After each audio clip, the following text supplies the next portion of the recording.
ఎరగక ఏం చేస్తున్నా చెప్పండి, పొరపరుచున్నాడు అన్నాడు.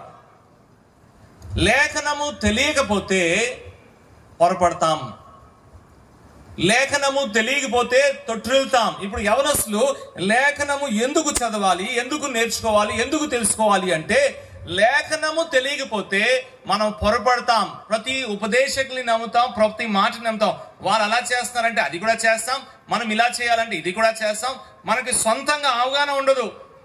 లేఖనంని తెలిస్తే ఆ లేఖనంలో ఏమి రాయబడి ఉన్నదో ఆ విషయాన్ని గ్రహిస్తే పడిపోయే అవకాశం చాలా తక్కువ, తొట్టిల్లిపోయే అవకాశం చాలా తక్కువ.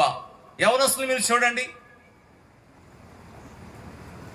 యూట్యూబ్లో ఒక వచనం వస్తుంది, లేకపోతే వాట్సాప్లో ఒక మెసేజ్ వస్తుంది, ఏదో చిన్న బిట్, ఆ మ్యూజిక్ వేసుకొని గెంతులు వేసుకొని వాళ్ళు పాటలు పాడుతూ ఉంటే అబ్బా ఇది ఎంత బాగుందో అనుకుంటాం కదండి.